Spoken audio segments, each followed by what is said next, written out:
Well, I am rather busy. Now he's going to move like right along to McGregor. That's his whole life, you know. So I'm really excited to talk about This Week in the X-Files because I think both EBE and Miracle Man are episodes which are close to where the show eventually goes and becomes, I think. Yeah. I really liked both of these episodes. So EBE is what I guess they mean when they say it's one of the Myth Arc episodes. Yeah, it's one of the mythology episodes. Okay. I liked it. I liked the show going back to aliens and government paranoia again. I liked how much the show is able to tell very different stories. This is the UFO elements of the episode are, I think, a little more window dressing-y. It's more about the paranoia, the conspiracy, this is them doing an Oliver Stone, paranoia thriller. Yeah, I think it's, I like this episode quite a bit. I always like it because it's very entertaining. It moves along really well, and it does a really, really good sense of, like you said, conspiracy paranoia sort of stuff. It's very claustrophobic in a way, even though it's very expansive and they're traveling all over the country and, changing flights and stuff. But what I think, there's two things that I think are really key to this episode in the development of the X-Files. And the first one, of course, is the Lone Gunmen. Yeah. I love the Lone Gunmen. Okay. They are, I don't know how you feel about them. I'm getting the impression that you yet. don't love them. They do become a part of the show. So, question, were they intended to be a recurring character, or was it just they were the... Yeah, I don't think so. Okay, because I know they came to the... Either a spinoff was talked about or it actually was made. Do you remember the issue with that? It was made. Okay. 13 episodes. Okay, but I know it went nowhere. And wasn't there something about they released an episode about the World Trade Center and this was in 2001 or something? No, I don't think so. Okay, I thought that they were one of those. But anyway. I think you might be thinking of Suddenly Susan. Okay. No, I don't know. The Lone Gunmen are, I can see why you might not appreciate them in this episode. They are we've seen plenty of, one-off. This is somebody that they're going to talk to, that we're going to see. And so I can certainly see that they would get developed more distinctly, more interestingly, be better at working together and work against the main cast. But they do have the beginnings of, I buy them as a trio. I buy them as some people who know Mulder, and I guess I'm looking forward to seeing that relationship develop. Yeah, because the relationship definitely does develop. They among the three of them as well, they do become very, I would not say that they ever become super well-defined characters. I don't think that the show is interested in developing its secondary characters in the same way that it's interested in developing Mulder and Scully. This is always very much a show that is focused on Mulder and Scully, except when it's not, and we'll get to that much later. And I'm being deliberately vague. I think that for me, the Lone Gunmen are more. I like their appearance in this episode. I think that they are definitely not as well defined as characters as they become, and I think that. Certainly someone like Frohickey, who is kind of a disgusting man who's just saying that Scully is hot. There are elements to it which are sort of problematic and they back away from a little bit. And I think that part of it is like, you don't have all the context for these characters yet. Yeah. And you don't really know where they came from. You don't really know why they're doing this stuff. And you don't really have a sense of what their motivations are, what type of people they are. You're right. Like, to you, they're just... They're like a Max, whatever that guy's name was from that one episode in NICAP, right? Like, do we ever see him again? Do we not see him again? Who knows? But it is the kind of thing where you have to take them from this episode in particular and say, okay, are they... I think you would at least agree that they are striking. Yeah, they're three people playing one character, essentially. I think more what I'm supposed to get from that is the three of them are dressing very differently. They have different demeanors and stuff, but they're all paranoia, conspiracy crazy. And that's Mulder is going to meet up with many of these people, and mainly one of the main jokes with them that I got is that here they are spouting off, oh, well, the anti-counterfeiting strip it's how they track you, and they put it on the inside where other countries put it, and yet they're laughing at Mulder saying, well, aliens, yeah, sure, Mulder, you're crazy. Right. I mean, that's what I'm getting from them so far. They haven't exactly jumped off the screen, but neither have any of the other people we've seen. But I think that it is interesting to me that Mulder will take Scully to meet them. Yeah. Because I don't think that he would have done that even 6 episodes ago. Yeah. And I don't think that they would have met her 6 episodes ago. I mean, she does say, God, those people were incredibly paranoid. Yeah. And like, what is going on with you, Mulder? Like, why? But he says, well, they're useful and they have interesting ideas, and, they are able to get them the passes to get into the base at the end of the episode, for example, which, do you believe or not?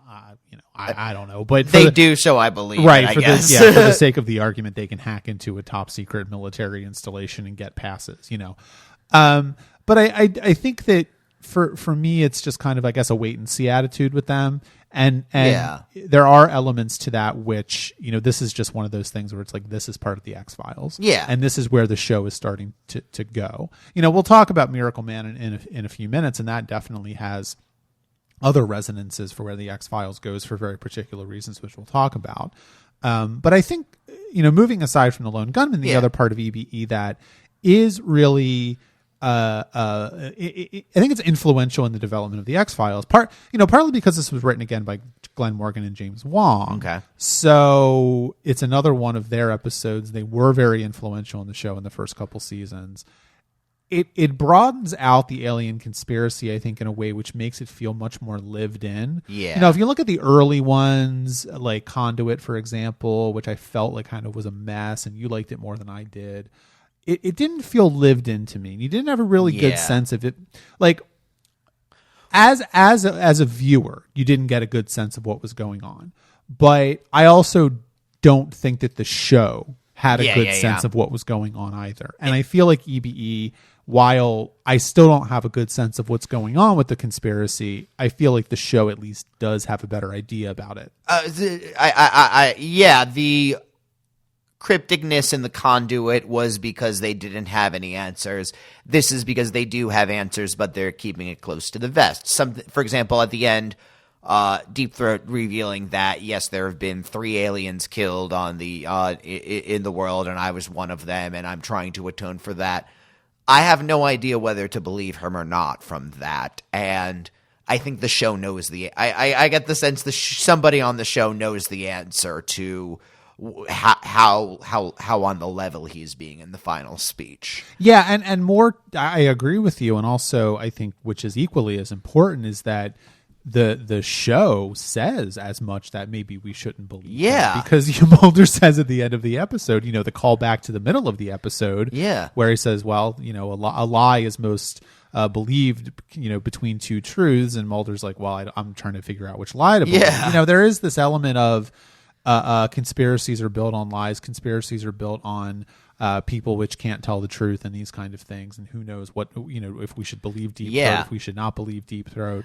Mulder seemed, for a weird part of this is that I think Mulder has always been very credulous of Deep Throat's motives and the information that he's been giving him. And this episode throws a wrench in that, of course, because Deep Throat is deliberately misleading Mulder for maybe the first time, maybe not. We don't know. Yeah, you get the sense that he's been giving him good intel this entire time, so that way when he needs to give him bad intel, it won't be looked at as well. And this is a perfect example of why Scully is so necessary to Mulder. She's the one who's... I really like how she is able to...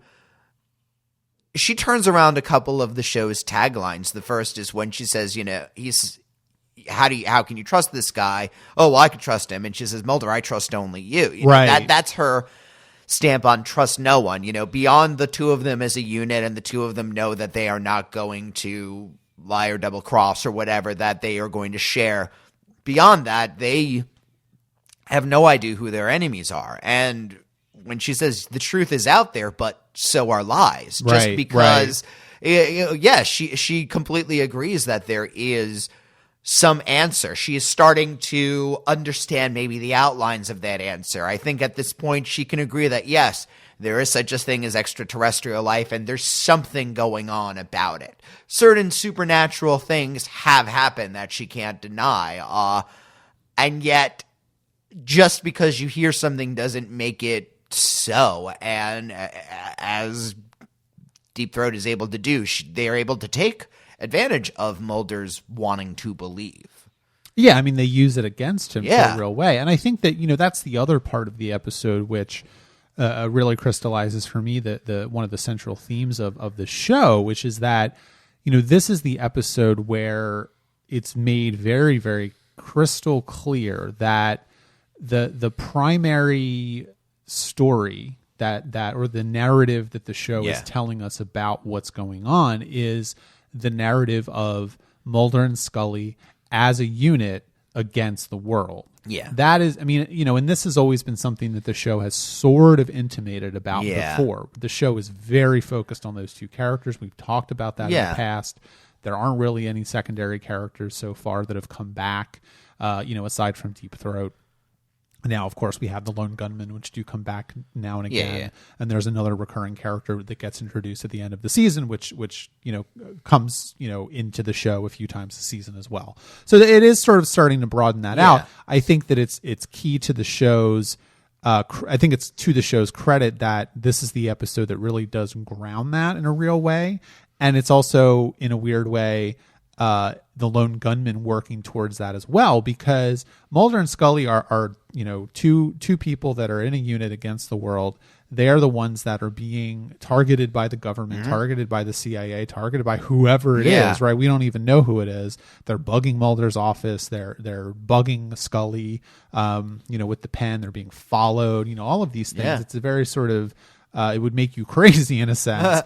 But they're also able to broaden it out at the same time by bringing in characters like the Lone Gunman. Yeah.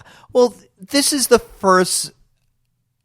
This makes it clear that it is Mulder and Scully against the world. Previous episodes were, I think, a little more isolated, or it was a smaller group that was their antagonist or whatever. Here is when, if we are to believe Deep Throat's part of the story where he says, all right, the Roswell incident, we haven't entirely figured out what Roswell means in the context of this show yet. Now, if you listen to our other podcast, Trek About, you'll know exactly what Roswell is because there was a Deep Space Nine episode that dealt with it. That's true. So Quark is on this episode as a spinoff. Yeah. They haven't gone into what exactly happened at Roswell within the world of the show, but some alien was found, and as he said, even though we were dealing with so that was 49, I believe. 47. Right? 47. Still in the time of... That's what Deep Throat says at the end of the episode, Okay. where at the height of the Cold War in 1947, China, France, the USSR, the US came together. And so now the conspiracy is not just the U.S. government, but it's a worldwide government. So it literally is Scully and Mulder against the world government. Yeah, because I think that's right, and this episode really does a good job of broadening that out, because you're right. Like in previous episodes, it was very self-contained in one location. If you think about episodes where Mulder was rushing onto the base and, that kind of stuff, they weren't traveling all over the country and being followed.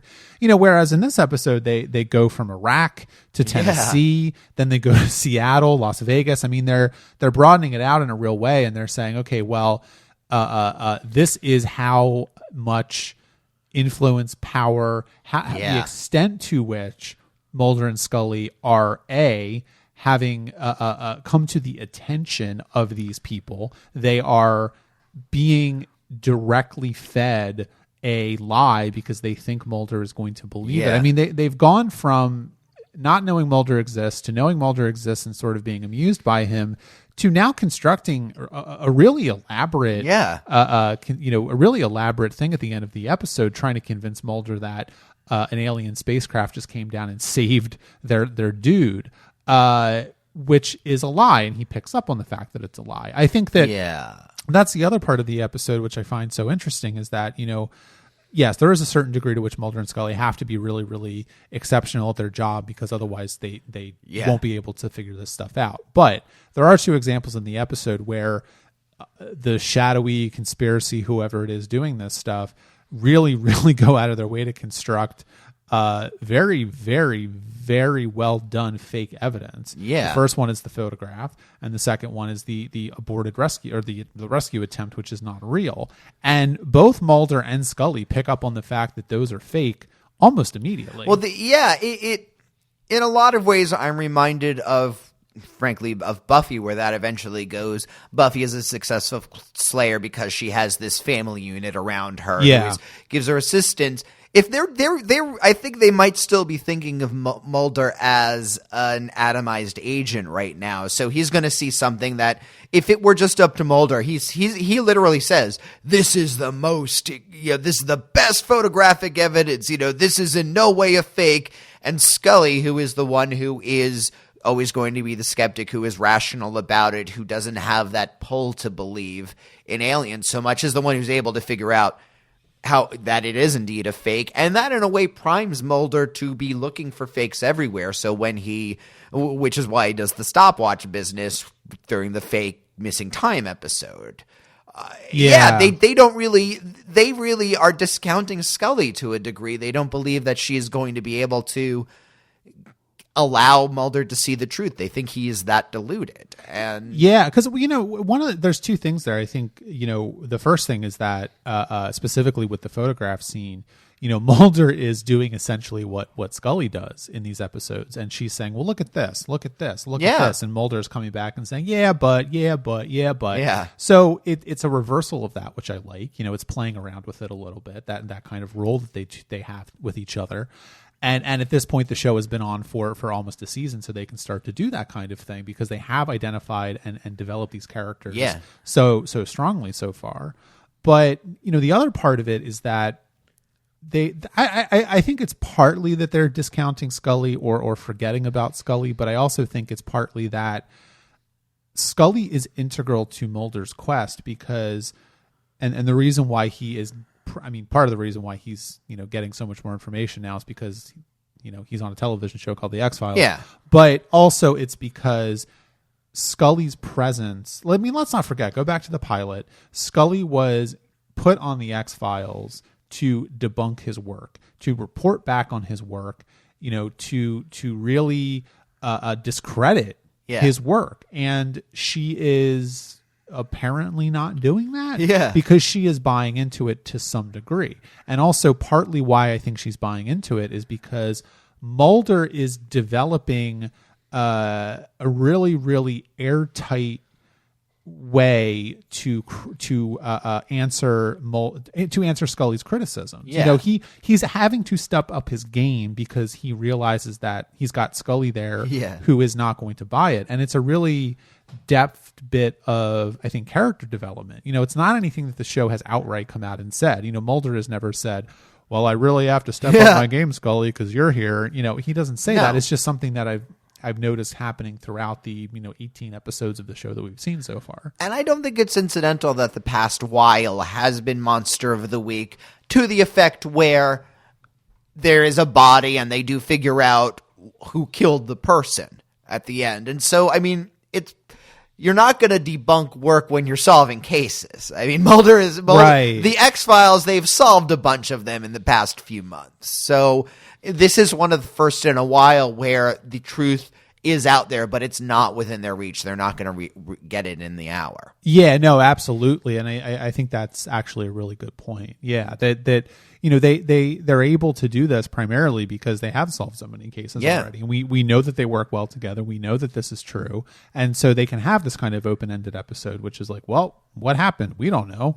Because we haven't really talked a lot about Deep Throat. Deep Throat is a character that is both important to the show and not important to the show because as a character, I don't think he's that interesting, honestly. I like the portrayal a lot. James Harden, I think, is the actor's name. But he's more important for what he represents to the show. As far, we still don't quite know where the lies begin and end with him. And so we can't get a good sense of who he is as a character. Again, at the end, he says, "I'm trying to atone for killing this innocent alien, and I'm trapped by my particular position, but you're not, and you could blow this whole thing wide open." if we believe that, that gives a very particular personality to him. But if he's lying, that's a very different personality, isn't it? Yeah. And Well, let me ask you this. I mean, do you believe him? I believe about half of the story. I mean, what I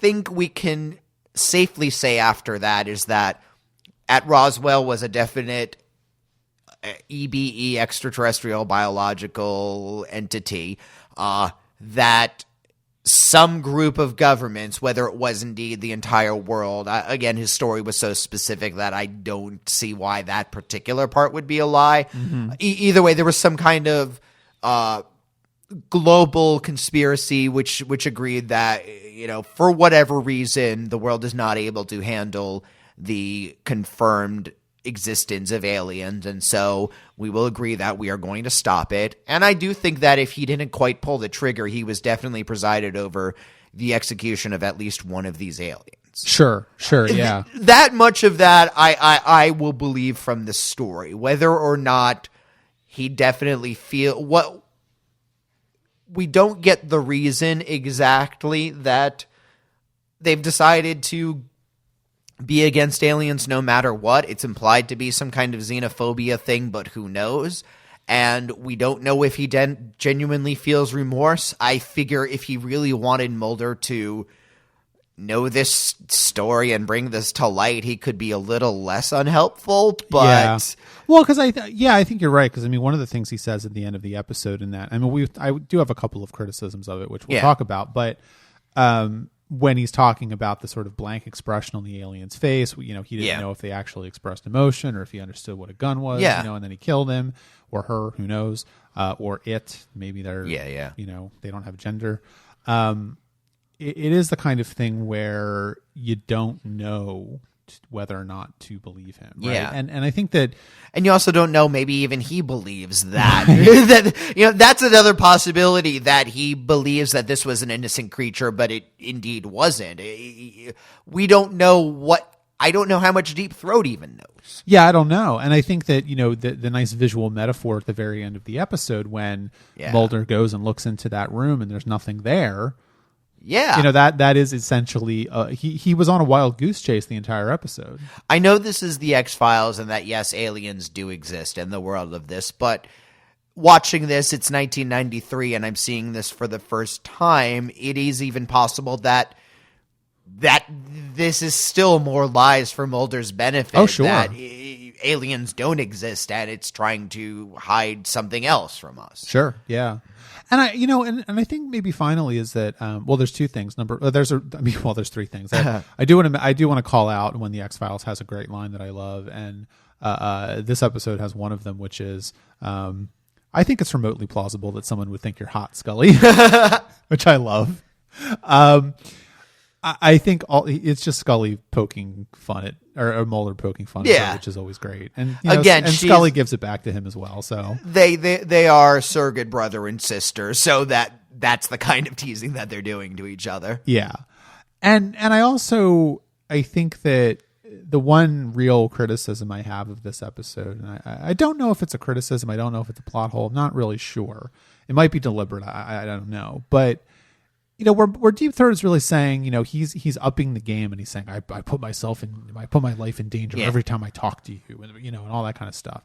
He's hiding. They're doing all this crazy shit about, he doesn't want to have his picture taken by a thing. I know, very conveniently a photo is taken and then he hides his face. Like, is that more show for Mulder's benefit? Exactly right. And so, and then at the end of the episode, he's basically like, well, you're at my secret base, so let me tell you everything. And it's like, yeah, what? Like, are you really telling me that there's no cameras in that room? Yeah. I really like, I mean, I do like how Mulder is a total Leroy Jenkins. I mean, this is the second time he's just dumbly, like, he has to know there's going to be a dozen guys with guns running after him, and he doesn't seem to care. But he almost gets the sense that if he sees it and then he's immediately shot, well, at least he saw it, maybe. I wonder if that's even like, well, we're fucked either way, but let me at least see it. Yeah, he wants proof of this so badly that maybe he doesn't care that he'll be murdered. Yeah. I don't know. And frankly, if he's murdered for a secret, then that shows there's a secret. I think that's part of they do address why didn't they just kill us, because it would be very, but if Mulder and Scully are killed, then there's something there. If they are there ranting about crazy alien stuff and, they're just going to be two kooks that nobody listens to. Yeah, I think so. So I guess let's talk about some miracles then. This is another odd, ambiguous episode that could very well be an extraordinarily mundane thing. We could be just dealing with somebody who was mispronounced dead and managed to survive through sheer willpower, and there is an actual, because there is an actual physical murder. It's somebody is literally poisoned with cyanide throughout this. There are mundane explanations to everything, but then there's this weird undercurrent of faith underlining everything in this. Yeah, well, Miracle Man, I like this episode quite a bit. I think it has a great atmosphere, and I think that it's really well constructed, as an episode of television. For me, key to the X-Files is always that opening part of the episode, and it's left a bit ambiguous, what happened at the beginning of the episode. It's 1983. They're in Tennessee. And suddenly this guy that was burned to death is now alive again. Yeah. Was he dead? Was he not dead? They seem to think he was dead. Yeah. He seemed to be extremely burned, very, very, very badly. So it seems likely that he was dead. But then it immediately cuts, goes to the credits, and now it's 10 years later, and this whole thing is happening. I think that the other part of this, which is interesting to me, is, I've mentioned this before, but one of the things that the X-Files becomes very interested in is an examination or sort of an obsession with a lot of this weird Americana stuff. Yeah. And this episode to me always feels like the beginning of that, because these sorts of revival churches are extremely American. Yeah, this is in this particular branch of Baptist, I think it's, Protestantism. Yeah, it's specifically an American South thing, a Bible Belt kind of a thing. This is where we're at. Yeah, exactly. And so, but it's always interesting to me because the X-Files never condescends to these people. It does take their, it doesn't really take, I think, the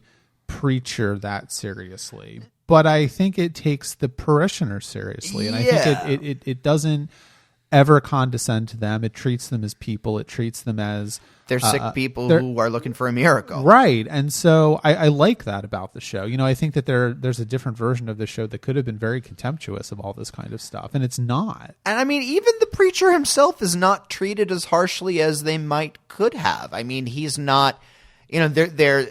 we do certainly have a scene of a collection plate being passed. Scully does comment on that.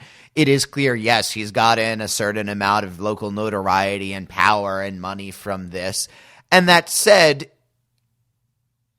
if we believe, as the show invites us to, that Samuel is indeed healing these people, then... Number one, this ministry is not rooking these people as much as it could be. Sure. Which, this is a very Gul Dukat argument to say, well, but it is true they could be rooking them more hand over fist than they could. And so are you saying that Samuel is using the power of the Pa Wraiths to heal these people? Basically. And he is healing. And he is doing the preacher's faith may be a little more worldly than perhaps we would like it to be. Yeah. And yet it does seem genuine. He is providing what he believes is genuine healing to these people too. Yeah. Well, I think that, we could go down a long road of discussing, Christianity, but there's a couple things here. I think number one, of course, is that this sort of direct ministry is very American. And it is very, very focused on the here and now. It's very focused on the physical world. It's very focused on the not the spiritual world, really. It's using the spiritual world to inform and help the physical world. And that is very American. There is a sort of positivity and optimism here, and a can-do attitude that is extremely American. Yeah.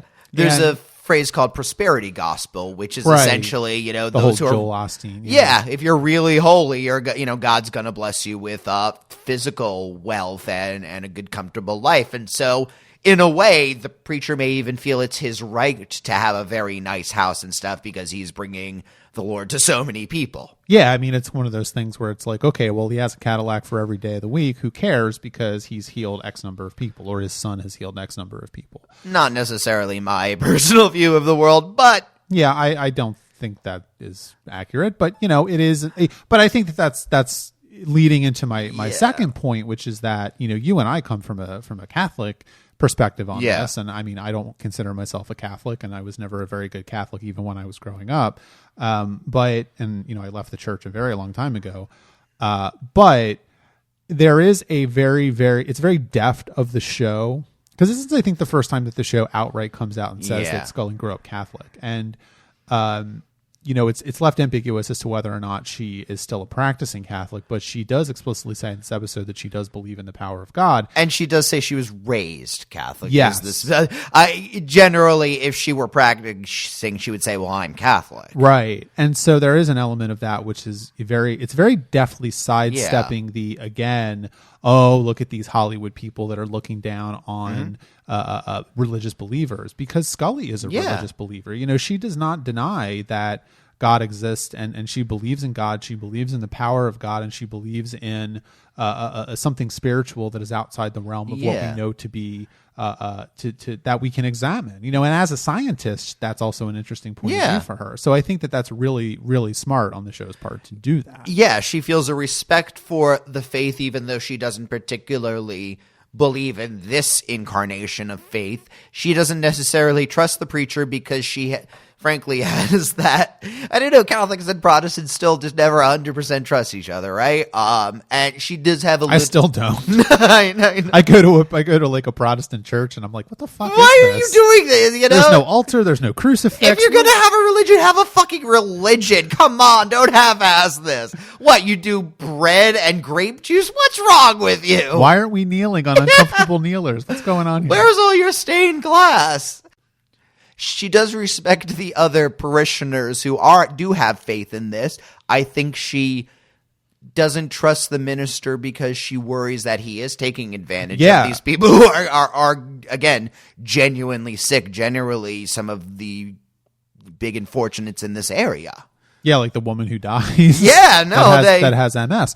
Well, yeah, I think that's true. And I think it's also interesting that Samuel is such a weird character in this episode as well, because to me, Samuel is someone who is also being taken advantage of by this person in a way, and I think that both Scully and Mulder pick up on that very early. Not just and not just this preacher, but his adoptive father, like that. That's even that makes it even worse a little bit. He doesn't feel that he is worthy of his gifts. He thinks that we don't know why he thinks he is such a sinner. You get the sense it's deeper than just these murders, but he's somebody who's drinking and smoking and stuff, and probably feels that certain of the worldly pleasures he might enjoy are what's taking him from the path and leading people to die, getting into fights. Yeah. Well, and there is this, I mean, there's a lot to unpack in this episode, but the guy who becomes sort of their totem or whatever, like the burned guy that Samuel brought back from the dead when he was a child, is obviously, he has a different type of faith. And I think this episode is very interested in examining all the different aspects of faith, because at the end of the episode, he sort of implies that he thinks that Samuel's power doesn't come from God, it comes from the devil. And that, because he was brought back from the dead, but he did not want to be, and he is suffering his entire life. Well, I made a joking note at the beginning of the episode, like, oh, great job, kid. Like, you brought this guy to life, but his entire flesh is burned. Like, he's probably trying to cough, and it's just agony and that actually turns out to be the underpinning of the episode. Like, what kind of a benevolent God would bring somebody back into a life of suffering? This obviously has to be from the devil. This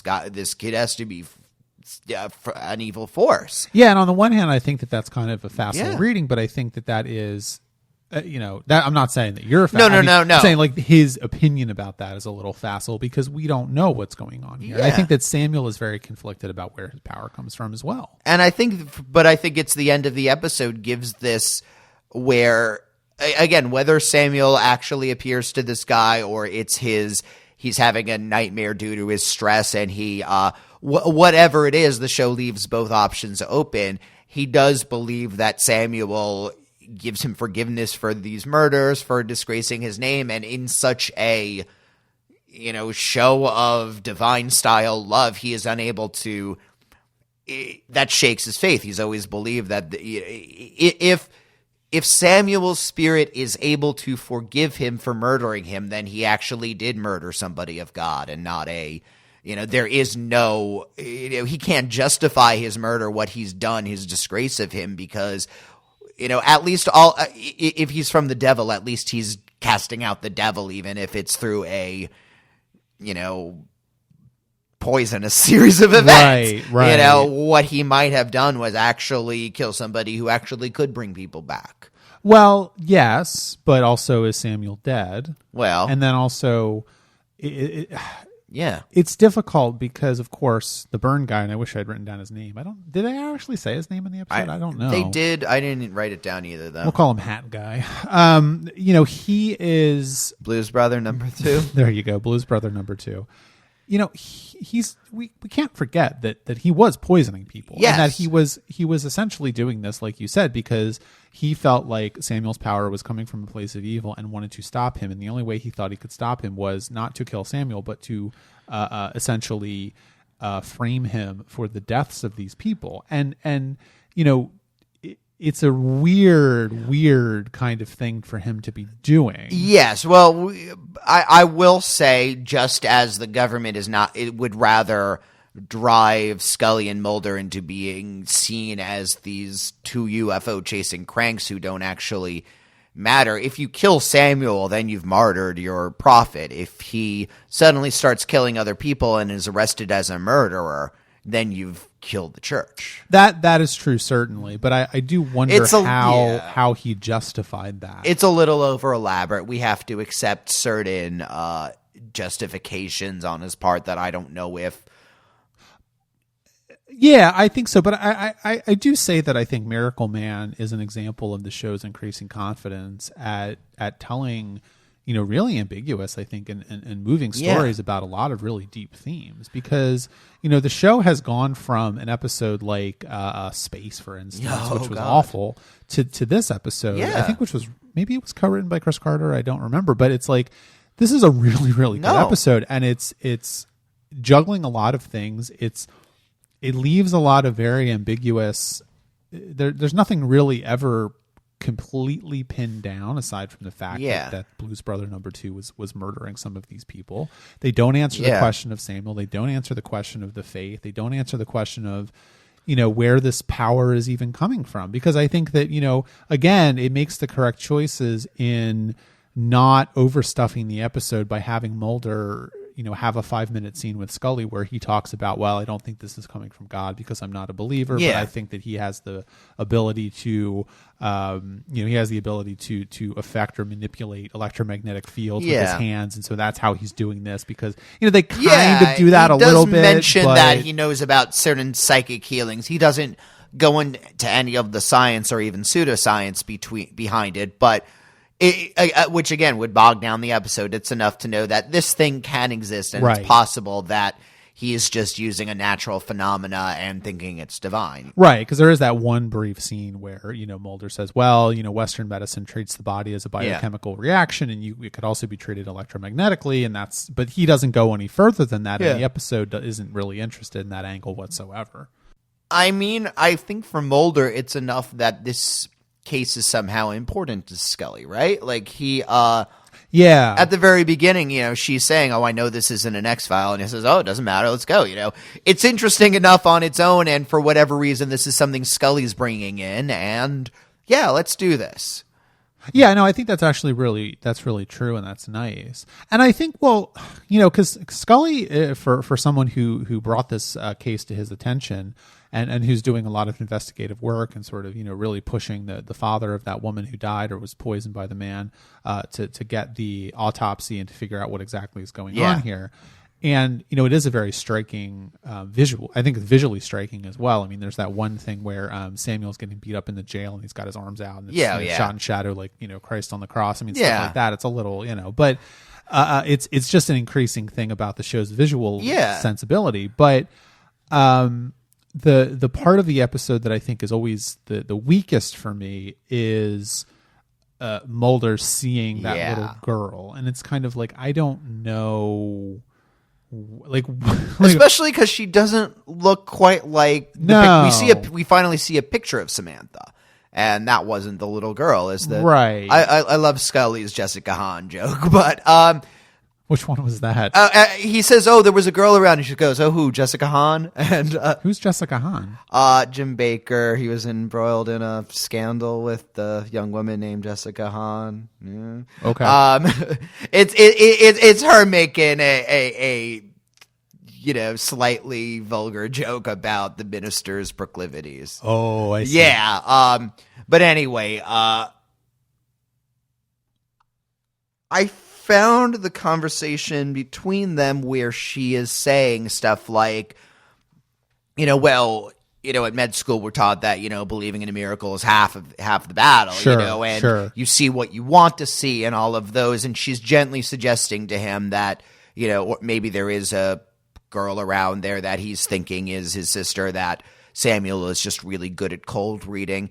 After Scully's experiences in Beyond the Sea, she really has the right to say this to him. Like I found that gives her a certain authority that she didn't have before, because she exactly went through all of this. She has to live with the ambiguity about this, the fact that there was, you know, these mundane things. There was a body. They figured out where the body came from, who did it, but yet there were still some unanswered questions, and that Faith has to fill in those gaps. And so she can both admit that, yes, Mulder is having some kind of experience where he is seeing something, and that could be very deeply meaningful. At the same time, he could just be, you know, wanting to believe so badly that you show him a fake alien photograph and he's going to run off in the complete opposite direction. Yeah, I think so. But my question is always, what is he actually? Yeah. What is he getting out of this, and what is Samuel's role in all of this? Because the two visions, or the three visions that he sees of the little girl in red, it you know, the only explanation I can come up with is that Samuel is trying to distract him for some reason. You know, I don't know. And it's always the weakest part of the episode to me, because it doesn't feel thematically related to anything else that's going on in the episode. It's more, they for some reason want to remind us that Mulder had a sister who disappeared. Don't forget this here. We're going to remind you of this. And for whatever reason, they couldn't put a line in EBE about that. I mean, it really seemed that part was more for the audience's benefit. Again, just this plot point exists in the show. This is Mulder's backstory. But isn't it enough to just have that scene with Samuel talking about Mulder's pain then? Oh, yes. If you want to remind the audience of the existence of Samantha, why not just have that one scene? Why have him have these visions? I know, and it's not like the episode wasn't full of other stuff and you needed to add. No, you're right. I agree. That was the weakest part of the episode, and it didn't add anything necessarily to the plot. It didn't add anything to the characterization. It was just I mean, frankly, if this had been in the era where they had the previously on the X-Files kind of a thing, having a clip of Mulder saying, well, when I was 12, my sister disappeared, would have done the same exact thing. Yeah. That's, I guess, the entire purpose of that for me. Yeah. So what do you make? I mean, we haven't talked about Samuel as an actual person, and we don't really get a good sense of, you know, what his real struggles are. I mean, he obviously he's very conflicted about what is going on, where his power comes from, and all that kind of stuff. He's obviously someone who has a lot of psychological trauma. I mean, he's drinking and smoking and getting into fights and all that kind of stuff.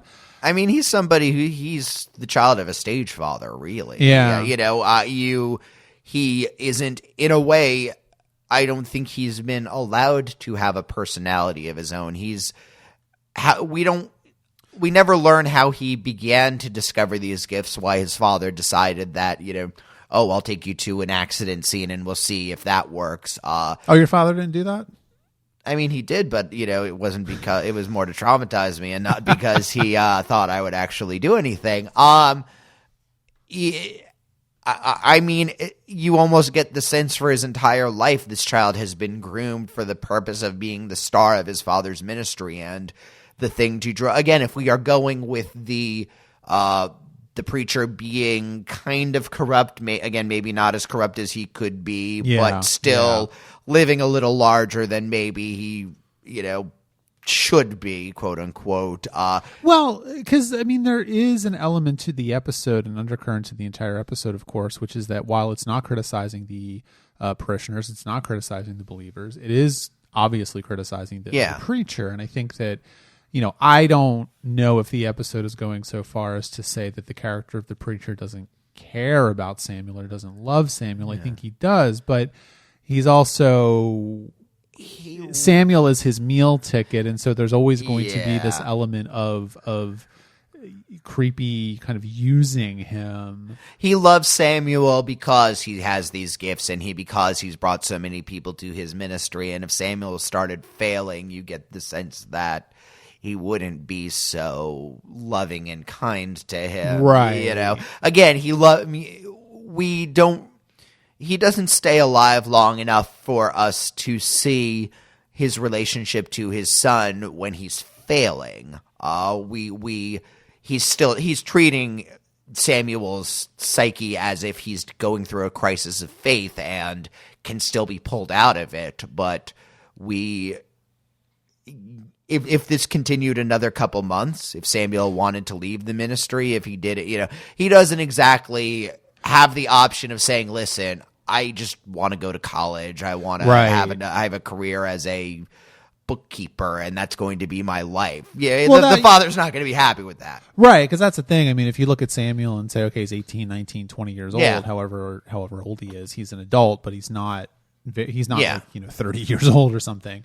He is someone who obviously has been in the shadow of his father. He's someone who maybe has never really had his own identity or personality, and he's now realizing he wants one. He's kind of lost, and him dying, faking his own death at the end of the episode. Whatever's going on there is part of that, because it's almost as though, I mean, I think that the end of the episode where they come to the sheriff's house and they have questions about him being murdered in his cell, essentially, it is the kind of thing where Samuel may not have wanted to die, but he is using this as an opportunity to get on with his life in a weird way. Yeah. I don't know. And also the anguish at the end of the episode on the sheriff's wife's part, who that was another little weird thing where she's like, he was a fake, right? He was it's like, oh, okay. Well, if he was real, then she didn't have to. I mean, she is another person who she is in a motorized chair. If he could have, it's interesting that the sheriff, who is very much not in this group. I mean, at the beginning when he says, well, the coroner's, part of the ministry, then you get the sense of one of those towns where just everybody's in the weird local religion, and it's extraordinary, like Salt Lake City. God, what was the name of that one town? I mean, because there's even worse places like that. But so you're supposed to think of the sheriff as a person who is on the side of the law. I mean, he has that line to Mulder, like, "Listen, this is the South, but we still give fair trial on all of this." 10 minutes before he lets in two thugs to beat up the prisoner that Mulder has just told him is going to get away without any charges. I mean, that's obviously why the sheriff does that at that particular moment. You can tell he is almost less interested in the truth and more interested in, well, that church is doing something and I have to shut it down. Yeah, I think so. And I guess maybe the final thing to say before we wrap this episode up is the one thing I always do appreciate about Miracle Man in particular is the growing confidence in the sort of theatrical visuals of the show, and these sort of huge set pieces. I mean, we've already talked about the Christ shadow, and the locust in the courtroom, or another example. And the show is just getting really, really visually very interesting. I mean, it's always been a good looking show, but it's definitely kind of going above and beyond. And I also like how it does interesting visuals for for mundane things. This is not just like special effect alien light shows. The beating of Samuel is two guys hitting him. The locusts turn out to be a bunch of locusts they bought and put through a vent. Like, but it's, you know, or the set pieces inside the tent, you know, with the singing and all the preaching and all. I mean, yeah, it's a very striking show. Yeah. This is a good episode. This is a good week. Good. I'm glad. Are you coming around to the X-Files? Are you starting to look forward to it now? I'm looking forward to seasons 2 and 3. Because again, especially if this is the direction, this is what a little more confident X-Files that knows what it's doing is going to be doing. I'm looking forward to it. You know, I'm ready for the rest of the season to file off the edges and get into that part when it actually knows what it's doing, when it can stand up and say, well, no, we're not going to do that type of story, or we are going to do this type of story. Yeah, I think that's fair. Well, we will find out what stories the show is going to tell next week in just a minute. But if you have any comments on either of the episodes of the X-Files we just discussed, please leave a comment on the post for this episode of the podcast at tuninginshow.com. You can check out our Patreon, patreon.com/TrekAboutShow, which also supports our other podcast, Trek About, which if you are not listening to, you should, because we're in Star Trek Voyager now, and we're having fun with it, even though a lot of people don't think it's fun. Social media, we're on it. Facebook, Twitter, Instagram. Tuning In Show is our name in all those places. And as always, please leave us an iTunes review for tuning in. It is the best way for new fans to find the show. Next week, we are getting to the end of the season. It hasn't felt short, but I don't think it's felt long either. Yeah. It's felt just right. We are, let's see, 1, 2, 3, 4, 5, 3 more episodes of the podcast, and then we will be at the end of the season. Okay. There are 24 episodes in this season. Next week, we're talking about episodes 19 and 20 of the season, Shapes and Darkness Falls. Mac, why do you...